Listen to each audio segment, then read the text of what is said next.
Olá, tudo bem? Muito boa noite. Boa noite para você, boa noite, Goiás. Estamos chegando mais um programa. E durante essa semana, os próximos dias, em que o ambiente político estiver fervendo, claro que nós, assim como de resto toda a imprensa no Brasil e uma boa parte também no mundo inteiro, está acompanhando com natural interesse o julgamento do ex-presidente Jair Bolsonaro, que está acontecendo no Supremo Tribunal Federal, em Brasília. Segundo dia hoje, em que foram ouvidos defensores, advogados dos réus. Inclusive, hoje, o defensor de Jair Bolsonaro, sobre quem a gente vai ter um olhar mais detido durante o programa. Para que a gente possa levar até você informação de qualidade, o que é que a gente está querendo fazer? Ontem, nós tivemos aqui uma visão dupla, digamos assim, uma visão jurídica e também uma visão política, porque trata-se claramente de um julgamento político. Tivemos aqui dois convidados falando cada um sobre seu aspecto. No programa de hoje, a gente vai ter um pouco mais de cuidado com a questão jurídica, porque existe muita controvérsia, muito questionamento. Defensores, inclusive dos réus, hoje predominaram em seus discursos, em sua defesa, sobre o fato de que a denúncia é infundada, que a denúncia não tem provas e etc, etc. A gente vai querer saber, então, dos nossos dois convidados de hoje, que são da área jurídica, como é que eles estão acompanhando esse julgamento em Brasília. É uma visão de Goiás, de goianos, de nós que estamos aqui no estado de Goiás, sobre como é que a gente está vendo ainda que à distância esse julgamento que está acontecendo no Supremo Tribunal Federal. Temos aqui, portanto, hoje, dois advogados. Eu começo apresentando o advogado especialista em direito eleitoral, ou seja, ele acompanha todo o processo eleitoral, sabe dessa história de urnas como ninguém e sabe de tantas outras nuances que acontecem nesse processo todo. Doutor Danúbio Remy. Tudo bem, doutor Danúbio? Boa noite. Boa noite, Paulo. Boa noite, professor Roberto Rodrigues. Boa noite, Goiás. Obrigado por ter vindo. O senhor já me ajudou a apresentar o nosso próximo convidado, que já está aqui conosco, Roberto Rodrigues, advogado, professor de processo penal. Isso. Conhece bem esses caminhos. Tudo bem, doutor Roberto? Alguns Boa noite. anos. Boa noite, prazer, Paulo, estar aqui para conversar com seus telespectadores de todo o estado de Goiás. Quero também cumprimentar o amigo e colega, doutor Danúbio. Tá bem, cumprimentar você também, telespectador, que é a parte fundamental no nosso programa. A gente não faz o programa bem feito se não tiver o telespectador, que é uma marca, né, do nosso jornalismo há décadas. A gente sempre abrindo espaço para o telespectador. Eu convido você, então, a participar. Como é que você que está aí em casa, esteja onde estiver, né? Porque hoje, através da internet, a gente chega no mundo inteiro. Basta querer. Então, você que está aí assistindo ao programa, que avaliação que você está fazendo desse processo todo? Está certo? Está errado? O que é que você acha que deveria mudar? Esse processo, afinal, foi dito ontem pelo advogado Badião Habib Tamer. Ele diz que esse processo, esse julgamento, tem tudo para ser um julgamento cancelável ou cancelado. Por quê? Por conta de irregularidades que estariam sendo praticadas ao longo desse processo todo. Você acha o quê? Que opinião você tem? Opinião política. Estamos falando de política, então a sua opinião também é política. Mande a sua mensagem através do nosso WhatsApp 98200-3223. 98200-3223. Está aí na parte de baixo do vídeo. Você manda. Por favor, quando for mandar a sua opinião ou a sua pergunta para os nossos convidados, coloque primeiro o seu nome, tá? Primeiro o seu nome e onde você mora, que aí a gente sabe exatamente a sua localização, onde é que está você, tá bom? Então, aliás, quero falar de um outro assunto também que a gente ainda vai ter no programa de hoje também, sobre o qual a gente falou rapidamente ontem, que é a questão de a federação que envolve o Partido União Brasil e também o Progressistas, eles estão juntos agora, eles resolveram de vez dizer o seguinte: integrantes desses partidos que estiverem fazendo parte da base do governo Lula têm até o dia 30 de setembro para entregarem os cargos para Lula, porque o partido está definitivamente agora contra o governo de Lula. O que é que você acha disso? Ronaldo Caiado, governador de Goiás, tem uma frase sobre isso, explica por que dessas mudanças e o que é que pode mudar com essa mudança. Tá bem? A gente vai conferir esse assunto também daqui a pouco. Boa noite, Goiás. Está no ar.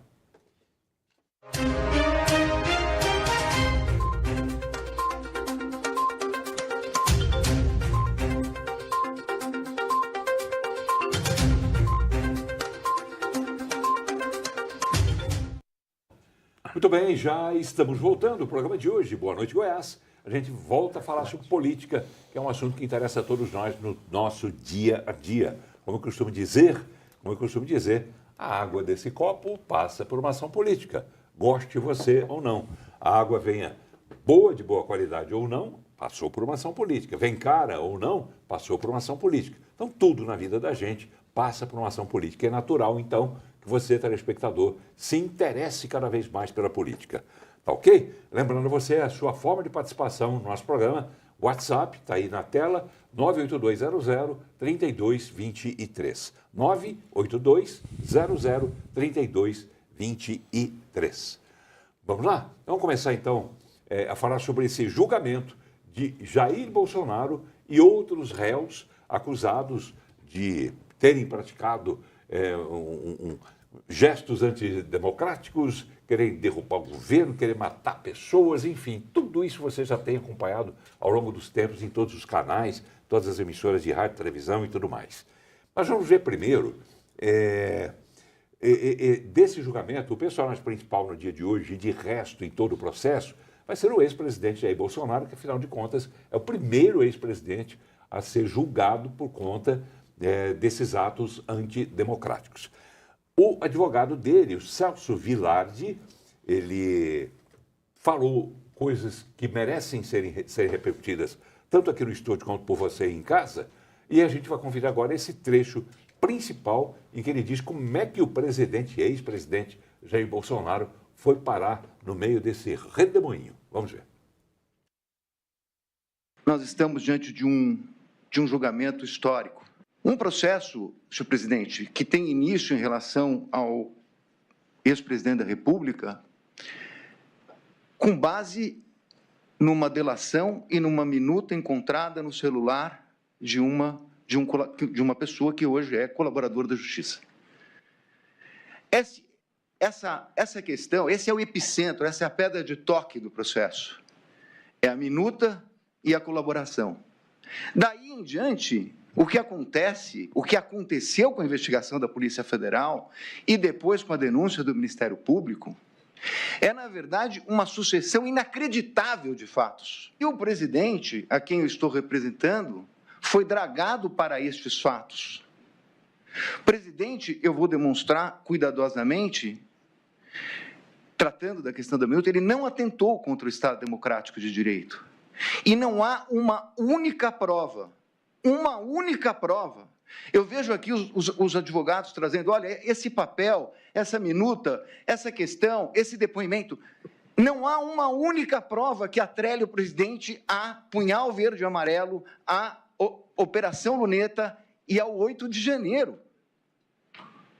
Aliás, nem o delator que eu sustento que mentiu contra o presidente da República, nem ele chegou a dizer participação em Punhal, em Luneta, em Copa, em 8 de janeiro.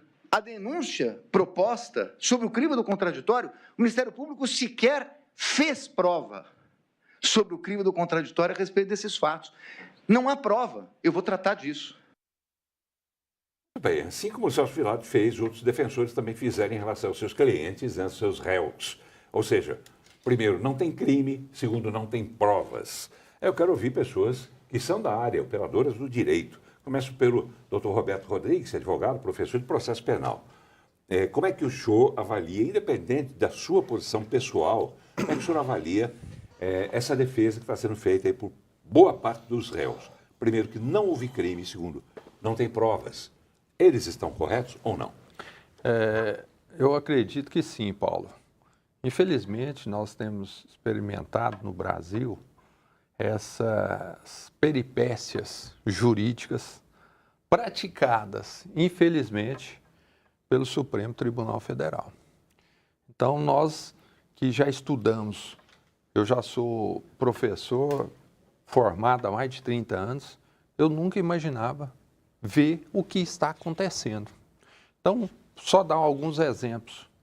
O Alexandre de Moraes, ele é colocado como vítima e, ao mesmo tempo, ele é juiz para julgar o réu ou os réus que estão sendo acusados. Ele determinou investigações. Então, princípios constitucionais como a imparcialidade, juiz natural, não estão sendo respeitados.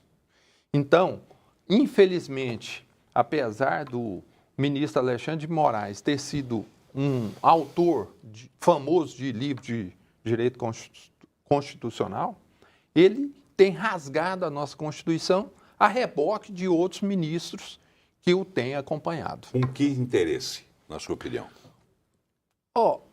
Eu sinto que há um sentimento de justiça, mas não de justiça no sentido da palavra e no sentido bom da palavra, mas sim de justiceiros. Então, eles estão entendendo que deve acabar, aniquilar com o maior representante da direita brasileira. É a única resposta que eu vejo e que eu entendo para justificar tantas aberrações. Por extensão, o senhor estaria dizendo, daqui a pouco o doutor Danúbio vai falar também com o tempo, mas por extensão o senhor está dizendo então que Alexandre de Moraes, se quer acabar com a direita, é porque ele é de esquerda, nitidamente? Eu não posso afirmar isso, porque aí eu teria que ter mais elementos. Eu acho que eu não posso ser tão... Mas se ele fosse de direita, ele não cometeria uma autofagia. Sim, mas eu entendo que ele está a serviço da esquerda de uma forma ampla, aí, pode ser da esquerda mundial, da esquerda brasileira, no sentido realmente de levar o país e aniquilar a possibilidade da direita retornar ao poder. É a única justificativa que eu vejo. Doutor Danúbio Remy, que é advogado, especialista em direito eleitoral e conhece todo o processo. Antes de as pessoas chegarem ao poder, só estava ali atrás acompanhando tudo que acontece nos bastidores. O bastidor é assim mesmo? Para não ter dúvida, é um julgamento político, claro ou não? Eu não entendo que seja político, Paulo. Eu entendo que é um julgamento jurídico. O julgamento político ele acontece nas outras casas dos poderes, né? Por exemplo, a Dilma Rousseff, ela teve um julgamento político realizado pela Câmara Federal, pelo Senado Federal, né? Pelo sistema bicameral. Ali nós estamos diante do Poder Judiciário julgando crimes políticos. Mas o julgamento ele não é político. E aí eu aproveito a sua palavra, crime. Dizem os defensores desses réus, primeiro, não existe crime, segundo, menos ainda provas. Bom, eu ouso, e respeitosamente aqui, sou grande admirador do professor Roberto Rodrigues, um dos maiores juristas do Estado de Goiás, mas tecnicamente eu ouso discordar em alguns pontos que nós devemos levar em consideração. O primeiro dele, Alexandre de Moraes, não é vítima, as vítimas são as instituições. Segundo o Supremo Tribunal Federal, é uma corte democrática colocada por vários juízes, inclusive ministros colocados pelo próprio, 2 deles indicados pelo próprio Jair Messias Bolsonaro, que vai julgar o processo. Terceiro ponto... Mas são minoria, né? Terceiro ponto, sim. Mas ao longo dos anos e dentro do sistema da Constituição Federal. O terceiro ponto que a gente deve analisar, a gente não pode colocar uma venda nos olhos que aconteceu no dia 8 de janeiro. Crimes houveram. Agora, a participação do ex-presidente Jair Messias Bolsonaro é que é questionável. Ele sequer estava aqui em 8 de janeiro. Né? E aí entra naquilo que nós falávamos. Não dá para se julgar, talvez, a intenção, ou talvez aquele crime de atentado ao Estado democrático, ou atentado violento ao Estado democrático de direito sem armas, por exemplo. Então, deve analisar todos os elementos. Agora, você passar a venda nos olhos do que aconteceu no 8 de janeiro, no qual houve um atentado, nem que seja patrimonial, né? Porque aqui são vários crimes, organização criminosa, atentado ao Estado Democrático de Direito, abolição do Estado Democrático e também ao patrimônio público. Posso acrescentar uma coisa para o senhor completar o seu raciocínio? Organização criminosa, o crime, na verdade, o palavreado todo é organização criminosa armada. Onde é que teria arma naquele 8 de janeiro? Exatamente. Precisaria ter a organização criminosa armada, e é o que se questiona, é a participação de alguns órgãos de inteligência do Exército, da Marinha, algumas pessoas que estão sendo questionadas. Ali nós temos o presidente da BIM, nós temos o ex-ministro da Justiça, ali nós temos... Então, a armas não é pegar em armas e fazer uma revolução, mas sim o aparelhamento estatal em favor de algo que realmente aconteceu. Agora, a participação... Falar que é armado significa isso também, o uso de um poder? Sim, todo o aparelhamento, né, das forças institucionais em favor de algo que aconteceu ali. Por exemplo, se questiona quando você coloca, por exemplo, o ex-ministro da Justiça, que também é um dos 7 réus que está ali em julgamento, E apesar de que ele estava nos Estados Unidos, ele era secretário de Segurança Pública do Distrito Federal. E se questiona ali a parte organizacional e a omissão dele em relação à proteção das instituições e dos poderes. Não estou aqui fazendo julgamento. O julgamento vai caber ao STF. Mas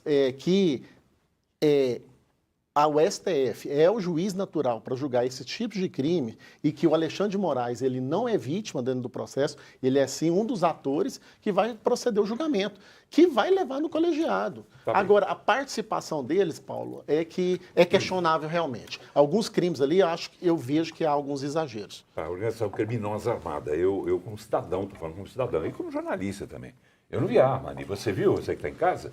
Dê a sua opinião também, nosso WhatsApp 98200-3223, 98200-3223. Doutor Roberto Rodrigues, doutor Danúbio, discordou do que o senhor disse, eu quero... Fiquem à vontade. O contraditório, né? O Ainda bem que contraditório. nós aqui estamos na democracia que Isso. não está acontecendo no nosso Desarmados. Supremo. Desarmados. Pelo menos Mas de a armas. palavra também não pode ser vista como arma? Sem dúvida. Sem dúvida. Às vezes. Então, por esse critério, está todo mundo Infelizmente, eu também quero pedir escusas, mas vamos diretamente ao fato, pedir escusa ao doutor Danúbio, mas vamos dizer uma coisa, o Supremo não é competente para julgar o senhor Jair Bolsonaro. Por quê? Porque ele não é mais presidente. Assim como foi Lula. Lula, todos vocês que estão nos ouvindo, sabem que quem começou a julgar o Lula foi o senhor Sérgio Moro, juiz de primeiro grau. Passou pelo segundo grau, Tribunal Regional Federal, e no STJ chegando ao STF. Então, primeira coisa, o Supremo não poderia estar julgando Bolsonaro.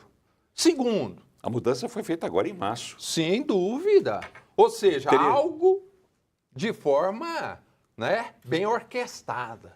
Outra situação, e por que é uma turma e não é o pleno do Supremo? É outro absurdo, que você falou muito bem aqui, que dois deles, inclusive o senhor Flávio Dino, o ministro Flávio Dino, era ministro da Justiça e deveria promover a segurança do Palácio do Planalto e do Supremo. O que não aconteceu? Cadê as imagens que o ministro, o então ministro da Justiça e hoje ministro do Supremo, não mostrou as imagens internas do Palácio do Planalto? Assim como Maduro até hoje não apresentou as planilhas na Venezuela, seria isso? Então, sem dúvida, como que nós vamos falar que um processo desse é natural? E sim, o senhor Bolsonaro, assim como outros réus, estão sendo acusados de tentarem matar o presidente da República, Luiz Inácio Lula da Silva, o vice Alckmin, Geraldo Alckmin, e o ministro do Supremo, o próprio Alexandre Moraes. Então, aí, logicamente, seria uma vítima, uma tentativa de homicídio ou de orquestrar a morte deles. Então, ali, é claro, nos interrogatórios, que é falado isso. Ele fala assim, em interrogatórios lá, o senhor ouviu ele falar que ele queria matar o ministro Alexandre de Moraes? Ele próprio colocando uma pergunta onde ele se coloca como vítima. Isso não acontecia antes? Nunca vi. Não? 30 Nunca anos, vi. o senhor nunca viu? Nunca vi, mais de 30 anos. doutor Danúbio? Não. Nunca vi também um ex-presidente ser julgado por uma corte e ser julgado, sem ser pela instância originária também, é uma das primeiras vezes no Brasil. Nós tivemos julgamentos de crimes de responsabilidade. Tá bem. Vamos lá. Telespectadores participando. William Alves Lima, do Jardim Novo Mundo, dizendo o seguinte, esse julgamento, na opinião dele, William, esse julgamento fajuto vai acabar cancelado. Enfim, ele tem uma segunda parte aqui que é meio pesada, viu, William? Você me desculpe, mas como a pessoa não está aqui para se defender, eu vou me permitir que não lê a segunda parte. Você está falando de cancelar o julgamento? Eu vou pedir aos meus convidados, queridos convidados, para a gente correr, porque já se passaram 20 minutos desde que a gente começou o programa. Ótimo. E eu tenho que correr porque nós vamos a Brasília ainda. Atenção, Pedro Henrique Rabelo, fica a postos aí que a gente vai te chamar depois da resposta dos dois convidados. Ontem também, Badião, advogado, a Habib Tamer, disse que esse processo tem tudo para ser anulado por conta de erros, desse, inclusive, que o senhor apontou. O senhor acredita? Que chance tem de 0 a 10 de irregularidades, supostas irregularidades nesse julgamento, levarem ao cancelamento desse julgamento, desse mesmo julgamento? Eu entendo, né, que, infelizmente, não poderia estar acontecendo o que está acontecendo, porque os exemplos são ruins para os demais searas do direito, né, instâncias do direito. Mas eu acredito que talvez possa acontecer uma condenação e a Câmara conceder uma anistia para os condenados. Mas eu não acredito que eles vão... seria o pleno, né, o tribunal, o Supremo Tribunal, todos os 11 ministros que deveriam ou podem julgar um recurso nesse caso. Eu acho difícil. Tá bem. Doutor Danúbio, acredita que possa haver uma anulação desse julgamento? São questões processuais, né? O O Lula, conhece bem. é muito importante a gente analisar que o caso do presidente Lula, ele não foi descondenado, ele não foi absolvido ou do crime, foi anulado por causa de falhas processuais. E nós estamos começando a assistir nesse julgamento, são os advogados trabalhando essas possibilidades, inclusive quanto à delação do Cid, né, do ajudante de ordem do Jair Messias Bolsonaro, sobre o seu aspecto anulatório, que poderia anular todo o processo. Então, há várias questões. E o segundo ponto é o controle existente pela própria Constituição, foi apresentado pelo professor Roberto Rodrigues aqui. Eu não acreditava, mas a partir de ontem eu passei a acreditar muito na possibilidade de anistia. Hoje nós já temos a possibilidade de 350 deputados aprovar essa anistia. O que eu acho que poderia ser correto se fosse de uma forma que não fosse ampla nem restrita, porque não pode ficar impune tudo que aconteceu ali. E eu não estou falando de nenhum réu específico, estou falando de mais de 1.500 réus que podem ser beneficiados. Mas uma pessoa que foi lá e depredou um relógio de 1808, por exemplo, que quebrou as vidraças do Congresso Nacional, essa pessoa tem que responder por crime de dano patrimonial. Não levar aquilo como se fosse um ato político perdoável. Agora, o crime de... Seria vandalismo? É crime contra o patrimônio público, né? É parecido com vandalismo, mas não chega a ser vandalismo. Vandalismo é mais um crime privado, contra o patrimônio privado. É um crime contra o patrimônio público mesmo. Crime de dano. Né? E que está sendo investigado aqui. Então eu vejo que uma anistia mais amena, ela traria um resultado mais positivo, um resultado para a sociedade. E eu acredito que é isso que vai acontecer. Mas hoje, o que se discute é uma anistia ampla, geral e restrita, igual aconteceu em 79, anistiando todos os atores desse acontecimento do 8 de janeiro. Valdemar Costa Neto, que é presidente do PL, partido do ex-presidente Bolsonaro, disse hoje, inclusive, isso que ele imagina que depois do julgamento é que se vai discutir essa questão da anistia lá no Congresso. Lá. Mesmo porque, Paulo, peço licença, Sim. havia uma aberração jurídica apresentada pelo filho do Bolsonaro, quando ele coloca lá que ou vai ter taxação ou faz anistia geral e restrita, ampla, geral e restrita. Porque como você anistiar algo que não aconteceu, uma condenação que não se tem? Mas como é que se condena algo que não aconteceu também? Como é que se condena mas alguém você, por algo que não aconteceu? você precisa julgar. Intenção. Precisa ter o julgado. Então, depois que houver o julgamento, sendo positivo ou não, aí você pode falar de Mas julgar anistia. intenção baseada numa delação premiada do Cid, que era ajudante de ordem. Exatamente, mas aí nós estamos entrando... De Bolsonaro, que não apresentou prova Sim, nenhuma, mas... como foi dito pela defesa de Bolsonaro. O Ministério Público também não apresentou prova. Mas aí Tudo baseado em narrativa. nós estamos falando do mérito da ação, que aí cabe a análise dos juízes e até da sociedade, com seu julgamento social, poder promover. Agora, você só anistia aquilo que já aconteceu. Anistia é um instrumento constitucional, como o indulto ou a graça, de perdão. Então, você vai conceder um perdão que só pode ser realizado ali pelo Congresso Nacional de um crime que possivelmente, ou de uma condenação que exista. Tá bem, o Paulo Sérgio Xará, do Jardim América, ele mandou tanta mensagem, vou pegar alguma aqui, Paulo, não dá para ler todas, você vai me desculpar, mas vou registrar aqui. Ele faz referência ao senhor, doutor Danúbio, né? Ele quer ver o senhor, como é que é? Quero ver o senhor Danúbio, enfim, criticou Bolsonaro e tal. Quero ver defender a farsa do julgamento, ele bota entre parênteses, sem prova alguma, apenas narrativas. Bateu mais ou menos com o que eu disse agora. Está tudo sendo baseado em narrativa, só narrativa. O senhor viu alguma prova que tenha sido apresentada ao longo desse processo? Não, eu não vi nenhuma prova, dizendo o ministro Alexandre de Moraes que foram ouvidos mais de 1.000 depoimentos, que foram analisadas uma delação premiada, e nós temos o fato do 8 de janeiro. Eu não consigo entrar no mérito, e não defendo o mérito da ação, repito novamente, pode ser apenas uma narrativa. Lembrando, essa narrativa ela foi proposta pelo órgão independente chamado Procuradoria-Geral da República, Paulo Gonet, ele que faz a denúncia para que 5 ministros possam fazer o julgamento na primeira turma, que, já respondendo o professor Roberto Rodrigues, que após, evidentemente, cumprindo o 2º grau de jurisdição, será levado ao plenário, para que todos os 11 possam julgar. Após isso, a técnica correta é abrir o processo de anistia. Tá bem.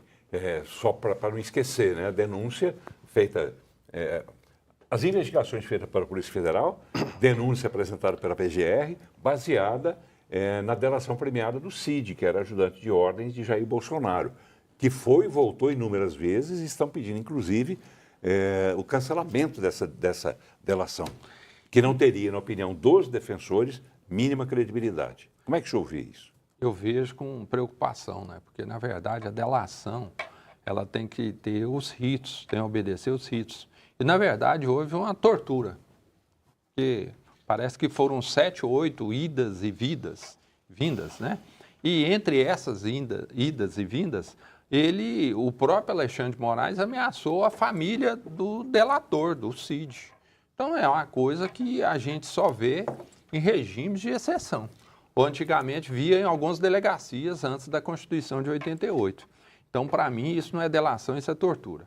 Mas a respeito do que foi falado pelo doutor Danúbio, eu sou a favor da anistia. E ele falou muito bem que a anistia ela só pode acontecer depois, senão antes é a suspensão do processo que já foi tentado. Mas no caso em tela aí, nós já tivemos no Brasil, Paulo, manifestações, pessoas, inclusive da esquerda, que entraram no Ministério da Agricultura e quebraram. E você nunca ouviu falar que eles foram processados pelo Supremo e ficaram presos tantos anos como estão. Então, eu sou a favor da anistia porque essas pessoas já foram punidas além do que elas deveriam receber como penas. Porque o próprio processo, ele é uma pena. Principalmente para pessoas que nunca foram presas, elas estão presas. Tem uma mãe de família aí que ficou, o caso bem emblemático, ela foi condenada por passar o batom lá numa estátua em algum local público, foi condenada a 14 anos. Pois é. Traficantes no Brasil são condenados a 5. Pois é, nesse ponto eu fico como cidadão curioso. Ela foi condenada a 14 anos, né? 14 anos, a Débora Silva. Quer dizer, ela escreveu uma frase, né, perdeu uma mané naquela estátua, e foi condenada por isso. No entanto, o autor dessa frase, que é o ministro Luiz Roberto Barroso, disse a frase, que é o ministro lá do STF, ele disse a frase impunemente. Impunemente. Quer dizer, porque ele pode dizer o que ele quer e ela não pode escrever o que ele disse. Quer dizer, uma coisa Será que é por causa do batom? Talvez. Vamos lá, vamos a Brasília. Brasília ao vivo, dentro do Boa Noite Goiás. Tudo bem aí? Pedro Henrique Rabelo, da nossa equipe da TV Brasil Central e também da TV Assembleia Legislativa, porque esse programa é resultado de uma parceria entre as duas emissoras, TV Brasil Central e TV Assembleia Legislativa. E o Pedro Henrique Rabelo, ele vai dizer o nome do cinegrafista que está com ele lá agora, da equipe que está com ele, mas Pedro Henrique está lá no Congresso Nacional, ouvindo deputados e senadores também, sobre a repercussão desse julgamento, desse início de julgamento desses réus do tal do 8 de janeiro. Oi, Pedro. Boa noite, Pedro. Boa noite, Paulo. Boa noite, Goiás. Boa noite aos nossos convidados aí. Estamos por meio de um aparelho celular, de um iPhone, tecnologia pura, ao vivo, direto aqui de Brasília, capital federal, podendo trazer um pouco desse cenário direto aqui do Congresso. Hoje a gente chegou bem pela manhã, passamos pela Câmara, à tarde ficamos no Senado e agora nós estamos aqui no famoso Salão Verde, aonde, bem ao lado do plenário Ulisses Guimarães, né? E aí, para ser bem objetivo, o que a gente percebeu? Parlamentares da direita, eles são bem categóricos ao dizerem que esse julgamento que está acontecendo nesse momento é um julgamento de cartas marcadas, onde o resultado já está definido, já está pronto o resultado. Enquanto isso, parlamentares de esquerda, eles falam que o presidente e os outros réus também têm o direito à defesa, têm o direito de apresentarem ali todos os seus argumentos e passar pelos trâmites legais antes de serem julgados. A minha participação aqui é para acrescentar com as falas desses parlamentares. E o primeiro vai ser o senador do Rio Grande do Sul, bem conhecido, Hamilton Mourão, que era o vice-presidente de Jair Bolsonaro. Nós falamos com ele sobre vários assuntos, um deles, esse julgamento, e nós vamos ouvir agora aqui no Boa Noite Goiás. Não, inédito não é, porque nós já tivemos o presidente Collor julgado e condenado, já tivemos o atual presidente da República julgado e condenado em 3 instâncias por corrupção, e vemos agora algo que, na minha visão, é uma vingança política de um conflito que foi estabelecido lá no começo do nosso governo, entre a Suprema Corte e o nosso governo, que a Suprema Corte sempre procurando cercear as iniciativas do presidente Bolsonaro, ele reagindo, e agora nós temos o capítulo final disso aí. Existe até uma colocação, hoje cedo a gente teve na Câmara, muitas pessoas parlamentares mais de direita falando da questão assim, que o atual presidente Lula foi julgado em primeira instância, o Bolsonaro não teve essa oportunidade. Como é que o senhor vê isso? Exatamente, o processo, foi um processo atropelado, e aí eu quero destacar o seguinte: a polícia investiga, o Ministério Público denuncia e o juiz julga. Só que hoje nós temos essas 3 figuras e um único árbitro, um único juiz, que é o ministro Alexandre de Moraes, que além de tudo se coloca como vítima. Então é um absurdo esse processo. O senhor acha que o resultado já está definido? Totalmente. Não há como sair. Vamos só aguardar qual vai ser o tamanho da pena que vão tentar impor ao presidente Bolsonaro e aos seus auxiliares. E isso interfere diretamente nas eleições do ano que vem? É óbvio, que há uma interferência no processo eleitoral quando você tira do jogo um dos atores principais. Como que fica a direita para o ano que vem? A direita tem os candidatos, estão aí colocados, os vários governadores, então vamos aguardar o que vai acontecer. Bem, está aí a fala do Mourão, e bateu com muita coisa que o senhor disse aqui, doutor Roberto. Infelizmente, nós temos constatado várias irregularidades, Então, só para citar um exemplo, o ministro Flávio Dino deveria se colocar como suspeito. Por quê? Porque ele fazia parte do governo até há poucos dias. Ele era responsável pela segurança ali do Brasil, como ministro da Justiça ali, Polícia Federal, Polícia Rodoviária Federal, ABIN, tudo sob a égide dele. Então, hoje, ele é juiz. E como eu falei aqui, ele não quis entregar as imagens. Então, são situações que a gente constata algumas distorções que são fundamentais para, logicamente, lograr êxito em relação à condenação dessas pessoas. Tá bem. Pedro Henrique, vamos correr, Pedro? Quem mais você tem aí, meu amigo? Isso, Paulo, antes só respondendo a pergunta que você me fez agora há pouco, o meu cinegrafista é o Cleomar Fernandes, e agora, como a gente ouviu o Mourão, que é de direita, trazer aqui um parlamentar de esquerda, que é o senador Randolfo Rodrigues, que é líder do Partido dos Trabalhadores, líder do PT. Nós também falamos em relação ao julgamento do Bolsonaro e de outros réus, e ele traz a opinião da esquerda. Com o trabalho aqui eu nem tive muito tempo para acompanhar, mas eu creio que está cumprindo o rito que deve ser em uma democracia. Em uma democracia constitucional, qualquer pessoa, ao ser acusada, tem que exercer 3 direitos fundamentais. 1, presunção de inocência. 2, ampla defesa. E 3, contraditório. Ao meu sentir, esse processo está correndo no âmbito do Supremo Tribunal Federal. Ocorreu espaço para a defesa dos envolvidos, ocorreu espaço para inquirição dos envolvidos e está tendo agora o espaço para o julgamento final. Em uma democracia constitucional é assim que deve funcionar. Aliás, isso é o que diferencia uma democracia constitucional que funciona de um regime que queriam instaurar de ditadura, onde esses princípios não seriam respeitados. na semana passada e nessa semana, dos senadores assim, de esquerda, o senhor é o mais comunicativo, o senhor é o mais acessível. O senhor é mais acessível também. Porque a gente consegue falar com os senadores de direita, e eu queria trazer uma questão que é, por exemplo, quando o presidente Lula foi julgado, ele foi julgado em primeira instância, e era o que eles cobravam também, que no caso do ex-presidente já foi para o STF. Como é que o senhor vê essa situação? Bom, as regras do processo penal seguem regras próprias. Uma dessas regras próprias se chama conexão. Neste caso, em espécie, o julgamento ocorre no juiz natural do Supremo Tribunal Federal, porque um dos acusados é deputado federal. E como deputado federal tem foro especial prerrogativa de função. E esse foro especial prerrogativa de função se exige e se exerce no Supremo Tribunal Federal. Então, tanto no processo anterior que você citou em relação ao presidente Lula, quanto nesse, tem um juiz natural que está julgando. A diferença é que no processo anterior, a ampla defesa, o contraditório, não me parece foram exercidos na plenitude.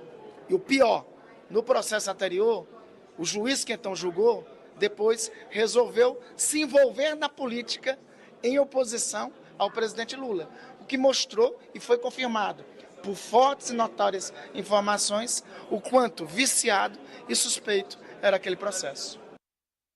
Tá bem. Ouvindo aí Randolph Rodrigues, ele falou uma coisa aí que era uma avaliação sua bem rápida, por favor, doutor Danúbio.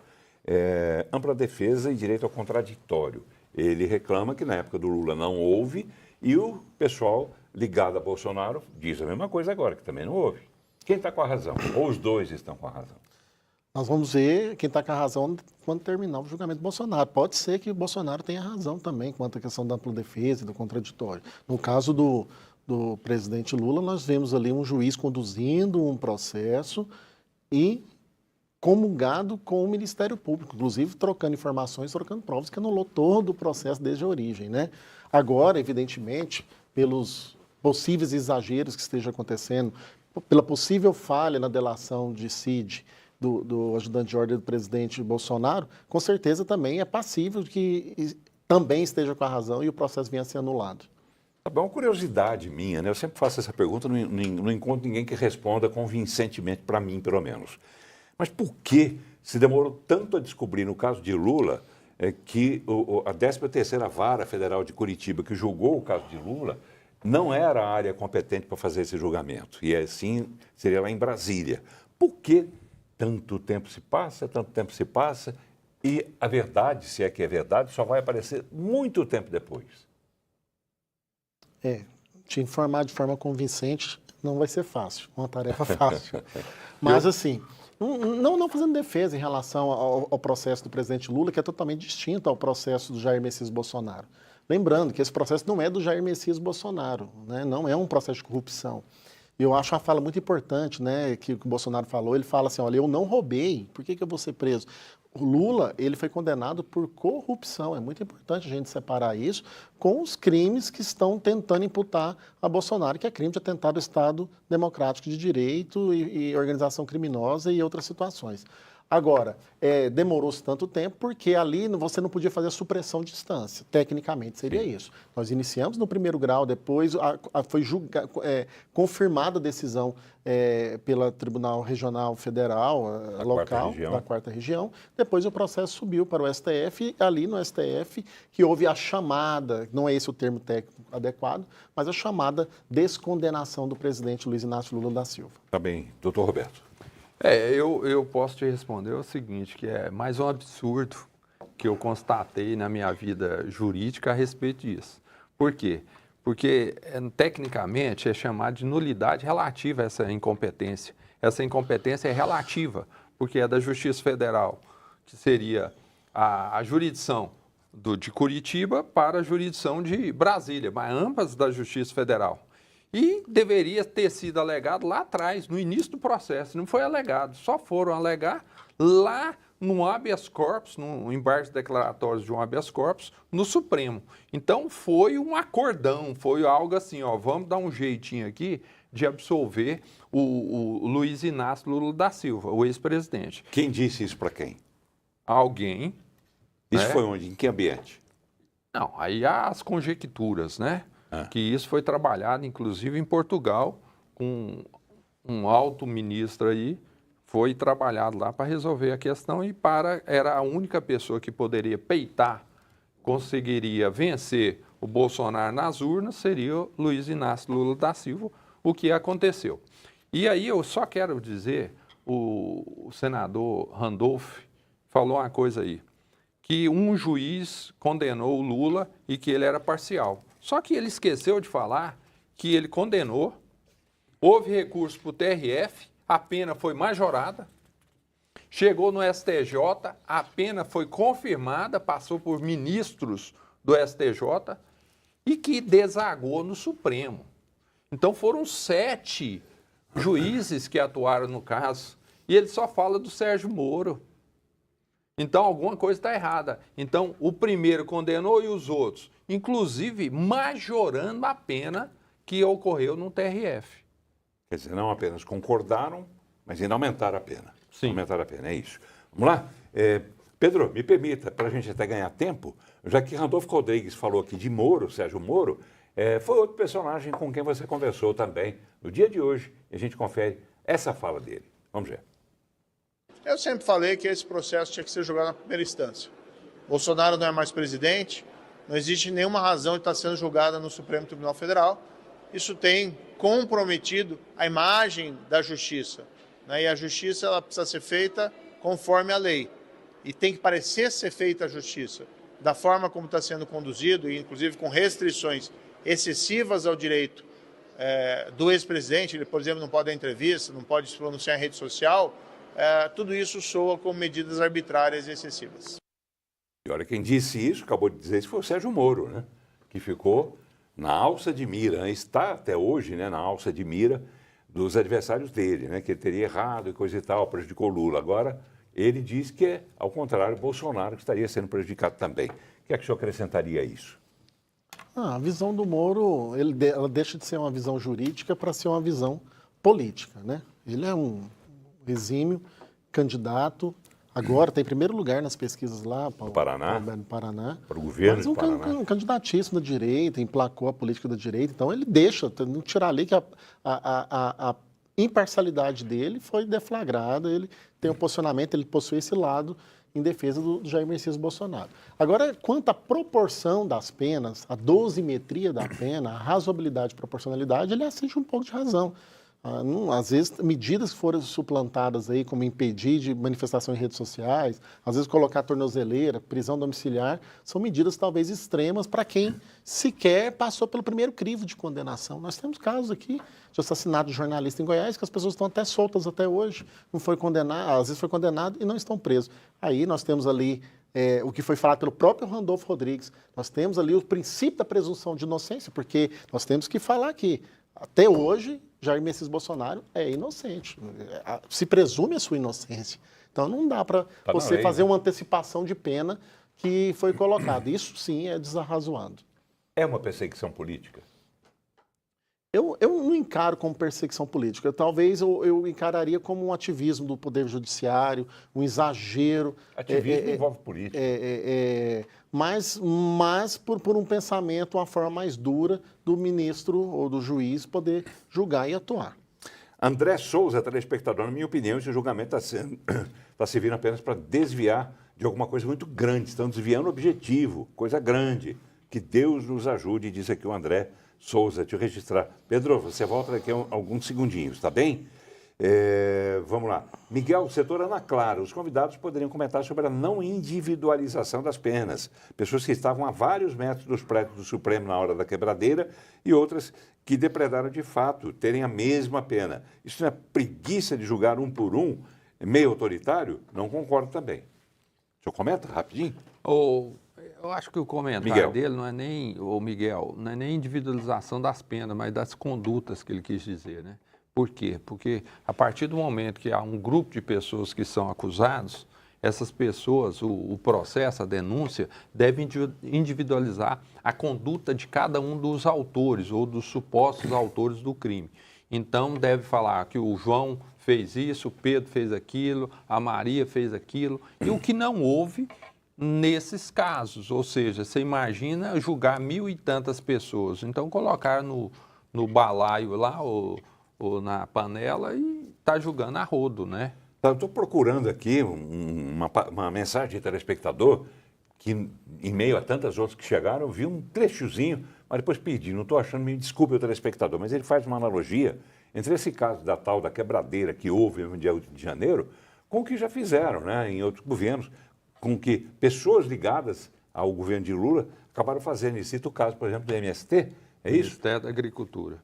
Na agricultura. Também lá na casa da ministra Carmen Lúcia, né, em Belo Horizonte. Sim. Quer dizer, foi vandalismo, daí para pior, que envolvia uma autoridade, né, nacional. Quer dizer, tantas outras coisas também. Me perdoe o telespectador, mas eu perdi aqui.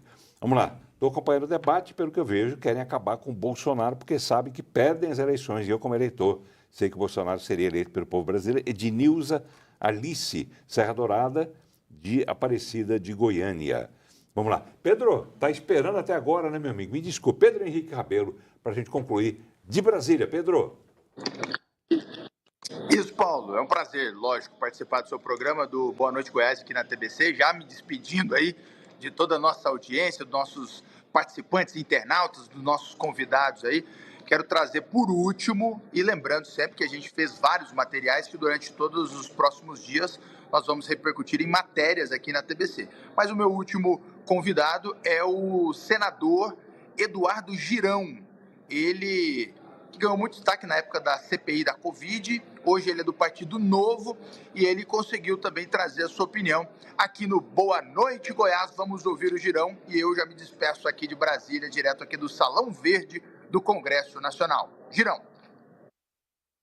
Olha, a grande imprensa, como você falou, e o grande eu boto aí entre aspas, né, tá chamando de trama golpista. Eles insistem nessa história para boi dormir, de golpe de Estado, querem enfiar a goela abaixo. E quem tem o mínimo de honestidade intelectual vê que isso é uma forçação de barra. E eu digo isso como um parlamentar que não sou do partido de Bolsonaro, né, que, aliás, tenho críticas, inclusive, durante o mandato, demonstrei críticas, isso faz parte da democracia, a algumas posições do ex-presidente. Obviamente, não dá para comparar com Lula, né, que é um cara que foi condenado por corrupção, lavagem de dinheiro, 3 instâncias, e não tem nada de corrupção em relação ao ex-presidente Jair Bolsonaro, mas ele está sendo perseguido, é um clássico perseguido político hoje no Brasil, de uma forma que não está havendo julgamento. O que está acontecendo é uma execução. Está pronto desde o início essa denúncia, né, com delação forçada, com coação. Ontem apresentado aqui no Senado Federal um escândalo internacional, que foi o Eduardo Tagliaferro, assessor direto do ministro Alexandre de Moraes, trazendo denúncias graves com provas de fraude processual, o que por si só anularia toda essa história mal contada de perseguição a esses brasileiros, porque são de direita, porque são conservadores. Então, essa execução que está acontecendo é um capítulo triste da nossa história que o tempo vai mostrar, né? O mundo já está vendo e repudiando, inclusive com lei Magnitsky, para quem é violador de direitos humanos global, como o ministro Alexandre de Moraes, que é a vítima desse processo, é o relator, é o promotor, é o dono da bola. As pessoas não tiveram dupla jurisdição, as pessoas não tiveram individualização de condutas, as pessoas não tiveram, muitas vezes, seus advogados acessos aos autos. Pegaram a Constituição do Brasil, trincheiraram, rasgaram todo e jogaram no lixo. Então é uma vergonha inconcebível, por muito menos a Lava Jato, que recuperou bilhões de reais roubados do povo brasileiro, assim como a gente está vendo agora o INSS nessa CPMI, muita coisa parecida, de pessoas voltando à cena do crime, como dizia o atual vice-presidente Geraldo Alckmin. Então, é um escárnio o que a gente está vendo no Brasil hoje, com essa execução em praça pública, numa história de carochinha que envergonha a justiça do país. Tá bem, está aí o senador Girão. Pedro Henrique, está no ar ainda, meu amigo? Obrigado, viu? Obrigado pela participação e volte amanhã com mais falas interessantíssimas como essas que você pegou hoje. Tá bom, Pedro? Já foi? Se já foi. Obrigado aí. Muito obrigado aí. Estarei sempre à disposição. Tá bom, Pedro. Bom descanso aí. Vai ficar em Brasília de hoje para amanhã? Não, agora com a bênção de Deus, vamos pegar a estrada lá para meia-noite, 1h, nós estamos em Goiânia. Tá certo. Para ver o Theo. Para ver o Theo, obviamente. A Amanda já tá brava comigo já, Paulo. Amanda e a mamãe, Theo, o filhinho deles. Parabéns mais uma vez. Obrigado, Pedro. Um abraço para você. Vamos lá. Girão falou agora sobre o Eduardo Talhaferro, né, que é ex-assessor do ministro Alexandre de Moraes, no Tribunal Superior Eleitoral, quando Moraes estava lá. Ele fez realmente uma denúncia bomba ontem no Senado e você vai entender um pouquinho melhor agora nessa matéria. Vamos ver. Do Senado ouviu nesta terça-feira o ex-assessor do ministro Alexandre de Moraes no Tribunal Superior Eleitoral, Eduardo Tagliaferro. Ele afirmou que Moraes cometeu o que chamou de fraude processual gravíssima ao conduzir investigações contra 8 empresários apoiadores do ex-presidente Jair Bolsonaro durante as eleições de 2022. Segundo Tagliaferro, mensagens privadas de um grupo de WhatsApp desses empresários teriam sido vazadas do gabinete de Moraes para a imprensa. A partir desta reportagem publicada através de um site de Brasília, o ministro teria ordenado buscas e apreensões aos investigados. E, de fato, sim, ele se baseou somente naquela matéria do Amado no Metrópolis. Ele pediu naquele dia que fosse feito, através de seus juízes auxiliares, que fosse feito a matéria, a análise daquela publicação, retirado dali aquelas conversas que estavam na matéria do Amado, em WhatsApp, tentado identificar uma coisa ou outra, o que não era possível, porque se tratavam de conversas de grupo privado. Isso sim seria um ato criminoso da minha parte se eu fizesse. E colocar no relatório para que ele pudesse encaminhar à Polícia Federal, ou seja, ele já tinha a decisão, somente para ela cumprir o que ele queria. Bom, eis que aconteceu aquela apreensão, ela era para acontecer numa segunda-feira, se eu não me engano ela aconteceu numa terça, ele estava desesperado para aquilo que acontecesse e não foi na terça e surgiu naquela semana uma forte repercussão da mídia, que todo mundo estava brigando, dizendo que, olha, que absurdo, foi feito somente com base nas matérias, na matéria jornalística do Amado, não sei o quê. Sim, de fato, foi feito somente na matéria jornalística do Amado. O depoimento ocorreu no mesmo dia em que o Supremo Tribunal Federal iniciou o julgamento de Bolsonaro, acusado de tentar dar golpe de Estado após a derrota para o presidente Lula. Em nota, Alexandre de Moraes negou irregularidades na condução das investigações. Interessante, né? Sobre o julgamento, uma informação, ele será retomado na próxima terça-feira, lá no Supremo Tribunal Federal. Agora, sobre essa acusação contra Moraes, ele está aprovando o próprio veneno, né, deputado? O deputado, desculpe, advogado, Danúbio Remy. De repente é uma premonição. Está perto ali, está com um pezinho perto ali já. Paulo, assim, conduzir uma investigação desse porte não é fácil. E aí você não pode deixar pontas, né? Ainda mais com funcionários, servidores. E aí quando é o que se coloca, há aquele sentimento dele ser vítima do próprio processo e está conduzindo a investigação. Foi o que aconteceu com o Sérgio Moro. Isso sim se torna o processo passível de nulidade. E serão esses elementos que serão levados no processo de anistia. O processo de anistia, ele vai ser discutido, debatido, levantado esses pontos e apresentado essas fragilidades processuais. Evidentemente que estamos caminhando para o julgamento, para o final desse julgamento já, estamos no meio do julgamento, terça-feira continua, está respeitado o contraditório, vai ter julgamento da primeira turma, vai haver o recurso, mas a Câmara já sinalizou a abertura da discussão, do debate sobre a anistia, que, ao meu ver, ao que eu defendo, que ela aconteça, mas que não seja ampla, geral e restrita. E isso já abre possibilidades para negociações. É o que diz, por exemplo, eu fiz questão mais uma vez de printar, né, um título de matéria que saiu na imprensa nacional hoje. O título é o seguinte: governo Lula libera 2,2 bilhões de reais em emenda PIX, pressionado por anistia e CPMI do INSS. É assim mesmo? É. Pior que é, né? Infelizmente, né? Nós constatamos aí algumas situações. O professor doutor Danúbio falou uma situação aqui. Ou seja, o juiz, no caso aí o Alexandre de Moraes, não foi imparcial, ele que determinava as investigações, ele não foi inerte, que são princípios processuais que o juiz deve ter, imparcialidade, inércia, ele não pode provocar, ele não pode investigar. Quem investiga é a Polícia Federal e o Ministério Público. Então, o próprio Eduardo aí, Taliaferri, ele fala o seguinte, que ele usava a estrutura do Supremo numa situação ou a estrutura do TSE em outra situação, dependendo da dificuldade ser maior ou menor. Então, é algo assim que, infelizmente, comparar com o Moro é fichinha para o Moro. Porque o Moro ainda tinha um Ministério Público lá, que era agora eu esqueci o nome dele aí, vocês podem me ajudar. Mas, no caso dele, não. Ele era juiz, ele era promotor, ele era delegado e também a vítima. No caso aqui, Taliaferri está acusando, em outras palavras, Alexandre de Moraes de agora ser um criador de fake news. Quer dizer, ele fabricou uma informação que foi passada para um site e desse site ele retirou as informações para mandar investigar. Quer dizer, é o que disse, não estou dizendo isso, quem disse isso foi o Taliaferri. E outra coisa... Rapidinho, por favor.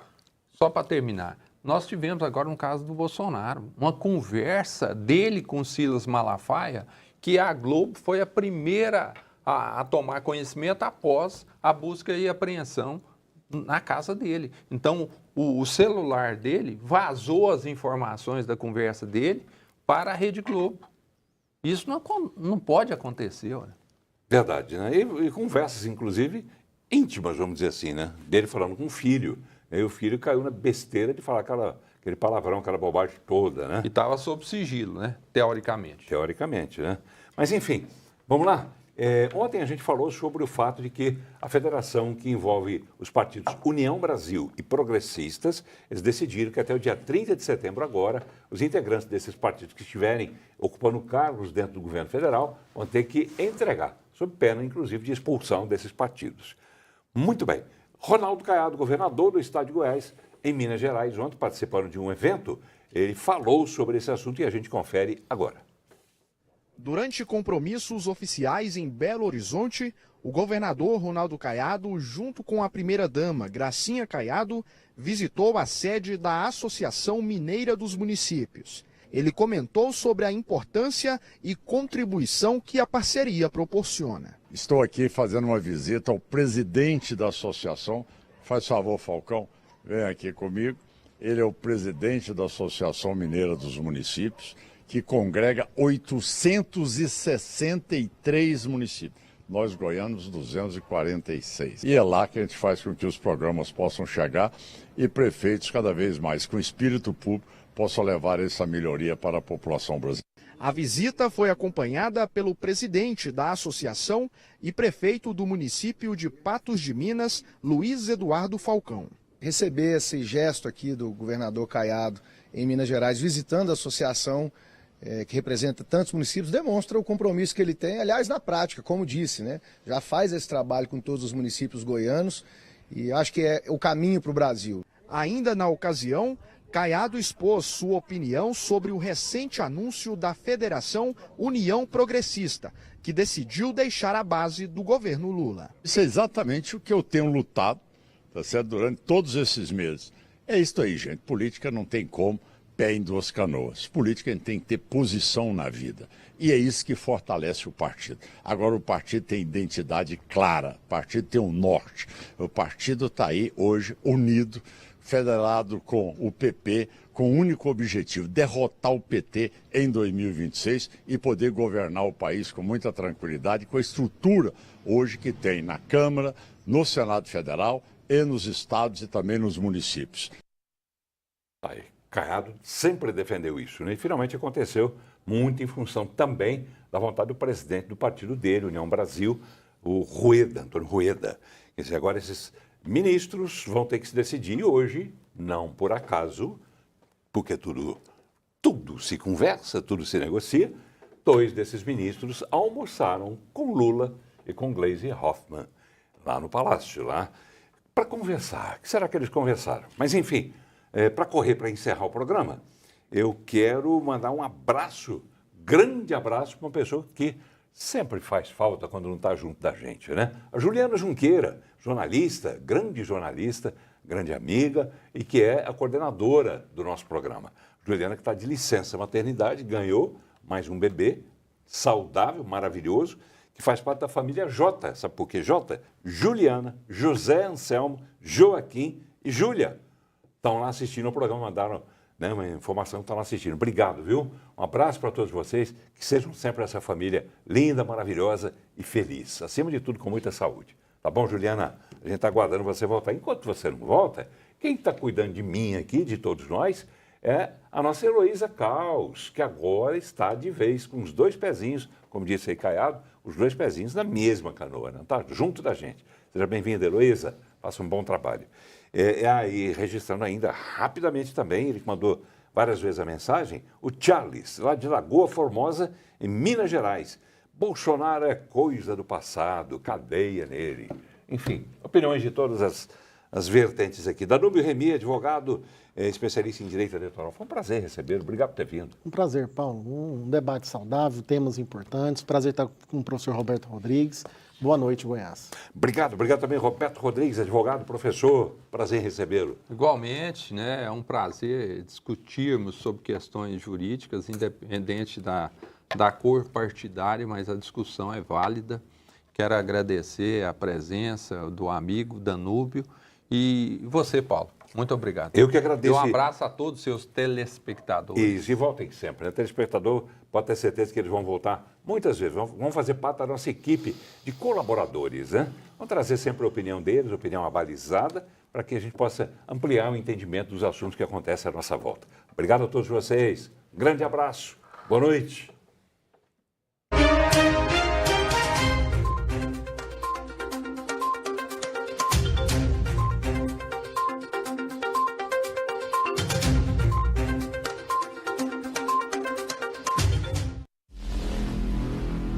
Brasil Central. O futuro chegou.